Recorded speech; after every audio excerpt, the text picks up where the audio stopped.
That seems like a good place to stop it. Does look like Earlham College is looking to start their games. Looks like their members might have some other things to do later today, so they want to get these games done as soon as possible.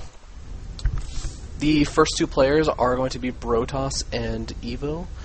Brotas just needs to take a quick leak to the bathroom. Very important. You don't want your bowels to be acting up in the middle of a game. You never know when it's going to turn out to be a 3-hour base trade game where one player is just protecting their pylon and the other one is protecting an extractor. And if you need to go to the bathroom during that time, that can just be so aggravating. So we're going to go ahead and let Brotas go ahead and handle that, just in case it turns into a giant base trade. The first map will be GSL Daybreak. So I'm actually haven't seen quite as many games on that map. It is, in fact, not a ladder map. It, of course, is a GSL map. But just a couple things we can note about it. It is, most GSL maps are pretty big. There are only 2 spawn locations on that map, so both players will know exactly where the other one is. There are also 2 Xel'Naga towers in the middle of the map, so it's probably going to be a little bit important for both players to be fighting over those Xel'Naga towers. Couple other things. The third on Daybreak is a bit of an interesting place to take. It can be susceptible for the Protoss to deal with Zergling run-bys because there is that second pathway into the third expansion. So the Protoss army will sometimes have to jolt between the main entrance at their natural and the third expansion. So defending that can be a little bit of a pain. Sometimes you'll actually see the Protoss player walling off over at their third, so it'll be interesting to see what they'll end up doing. Oh, looks like the game has actually been created, and I'm just going to go ahead and join it before they start without me. Hopefully they do in fact wait for me, as I am just starting to get in. Okay, it looks like the players are just going to be getting ready. And, you know, this is going to be a Protoss versus Zerg. Protoss versus Zerg, I do feel or actually a lot of people do feel that right now Protoss is having a really hard time dealing with a lot of Mutalisks in this matchup, because Protoss really doesn't have very many options to deal with a massive amount of Mutalisks. Sure, you have the Archons, and you can get High Templar Storm, but when there's Mutalisk harassment darting all around inside your base, it can be really difficult to stay mobile enough to deal with it. Blink Stalkers do pretty well against Mutalisks in low numbers, but once the numbers get high enough, they just don't do quite well enough against those Mutalisks.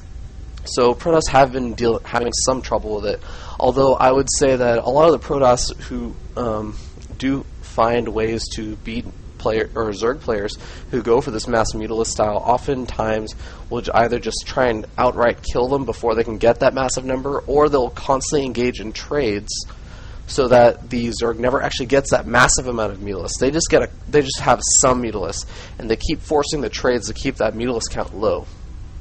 So it'll be really interesting to see what Brotas actually ends up doing to deal with any possible Mutalisk play.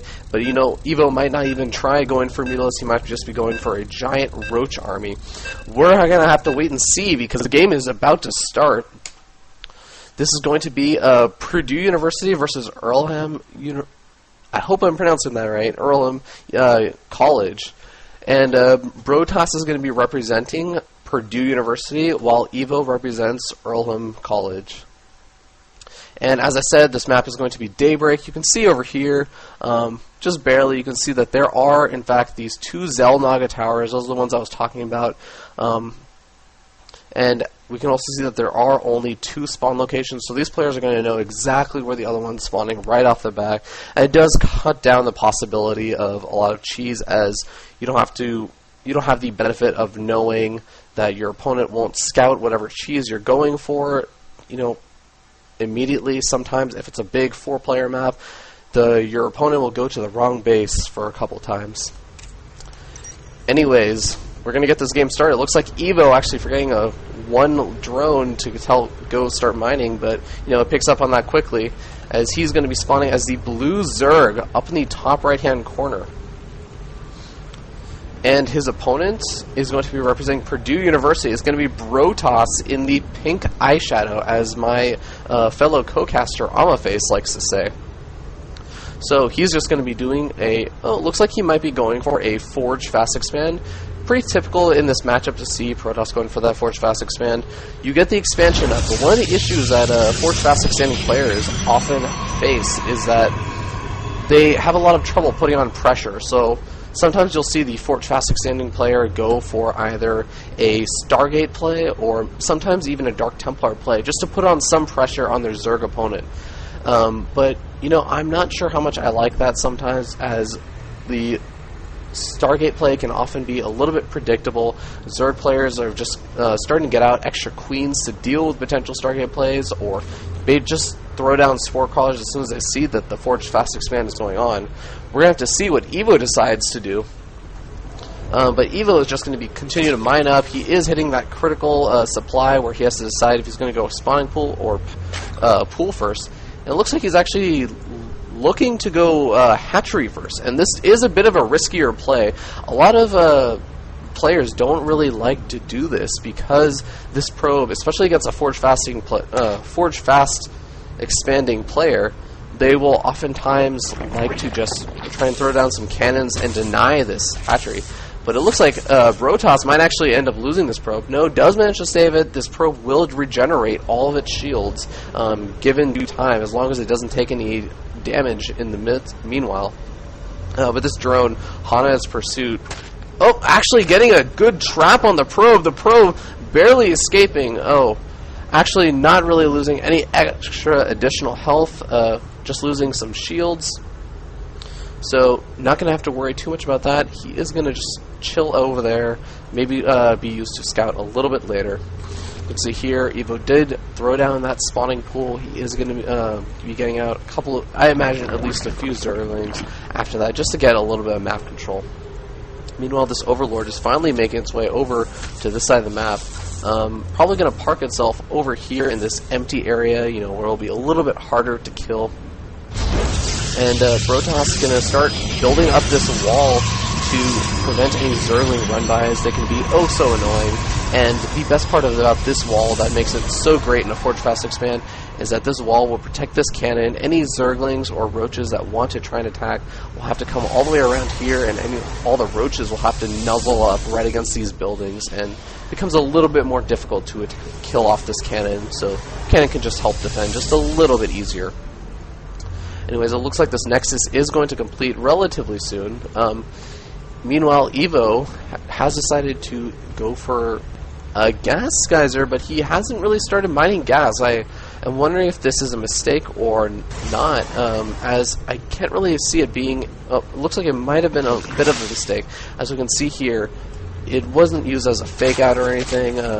Brotos did not know that the gas geyser was taken at all anyways. Although Brotos actually, being a bit sneaky, has his probe hidden over here. Maybe wants to use it to scout a little bit later. Might see something even sneakier out of him, and might see like a proxy pylon or something go down.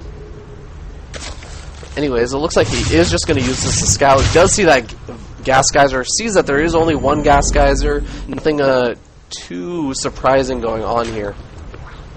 Probe will get picked off, this queen being pretty happy, even though it had to run off creep. Gets a little bit of exercise, maybe loses a little bit of weight. It did just give birth to multiple larvae, and that can do a number on your stomach.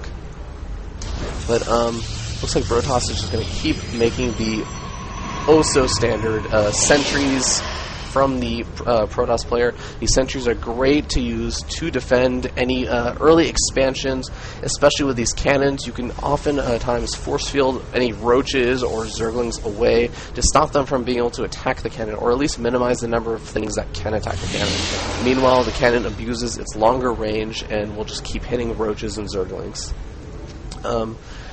So it looks like Brotos is going to be throwing down just a couple extra gateways. Of course, he needs these extra gateways to produce any extra units. Hasn't decided to grab his gas geysers quite yet. Did grab his second, but not his third or his fourth. And wow, actually throwing down quite a few gateways. So this is going to put him at 5 gateways. With just one more, we might be able to see some interesting pressure build from Brotas. But at the same time, Evo is getting up that early layer, so a lot of the times one of the key decisions that a Zerg player can make is they can decide to take an earlier third, or they can go for an earlier layer tech. And it looks like Evo's going for an earlier layer tech. Usually this indicates that they're going for either Mutalis, possibly Mutaling, as we can see here. Evo does not exactly have a Roach Warren. He wisely only has 4 Zerglings, and that's actually really great for him, as that means that, actually dropped down to 3 Zerglings. Might have sacrificed one just to do a little bit of scouting. But anyways, it looks like he's actually, Brotas is actually looking to possibly put on a little bit of aggression. I can't see him taking this third this early on. I'm not sure how much I would like that. He does have a good number of sentries, but it still feels like a very vulnerable position and a very vulnerable timing to be taking an early third. Probably just going to be seeing some aggression. And there we go. That warp in of Stalkers is definitely going to indicate a lot of aggression. I think he can do a lot of damage with this. As we can see, Evo did finally throw down that third expansion, and Evo might have actually caught wind of this, as we do see he's producing a lot of Zerglings. He has 26 Zerglings out, ready and waiting to just get a complete surround on this. So it's really going to come down to the force fields in this engagement, and building a second proxy pylon, interesting decision, as he already has another one, but this one's going to be just a little bit closer. He'll be able to warp in and reinforce just a little bit quicker. You can see here, even getting 2 little Zealots to tank a little bit of the damage from any Zerglings. Evo does not exactly have any other unit-producing or tech structures, and it looks like the engagement's around. The Zerglings get a great surround, but oh my god, so many force fields thrown down, it's going to completely block off one side of attack for these Zerglings. Some of the sentries starting to lose some energy and actually getting picked off now, but oh my god, so many Zealots were just warped in, and Evo desperately trying to make more Zerglings as his lair is just finished, but he can't really do anything with it right now. And this aggression, it could be the end of Evo. He is even getting the force field on the ramp, stopping any units from coming back, and now the drones are getting pulled off, and these drones don't do too well against these Zealots. But the Zerglings are going to try and pick off a couple of those Stalkers. Don't think they'll be able to do enough damage to hold this off, though. Meanwhile, we can see Evo is down, and he was down in the worker count, down and lost his army, and it looks like that's going to be game. You know, a very strong showing from both players, but Brotas had a very key timing that he decided to hit. He threw down a lot of those gateways, warped in all of those Stalkers, and was able to do a lot of pressure that Evo wasn't really sure how to deal with. Evo, I feel like he maybe tried to play a little bit too greedy. It's good that he didn't get a massive amount of Zerglings too early on, as you do want those to be drones, but you know, he didn't have a Roach Warren to really hold off any early aggression.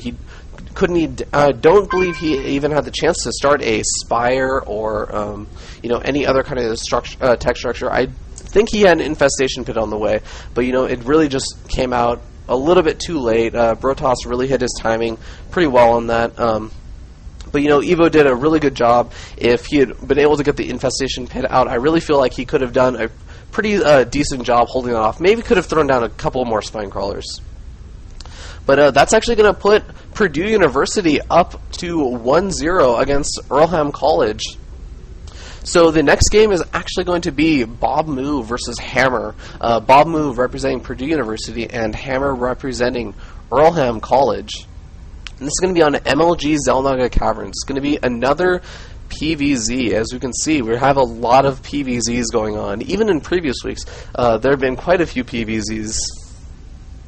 But looks like the game has been made. I'm going to go ahead and join it.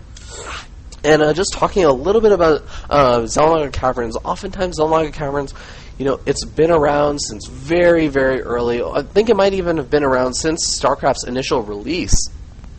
But unfortunately, people seem to be getting a little bit tired of it, you know, maybe not enjoying it quite as much as they used to. But a lot of the complaints I hear are about, you know, Terran being able to do a great job putting on any kind of aggression against Zerg. I'm not actually too certain how much Zerg like this against Protoss. As a fellow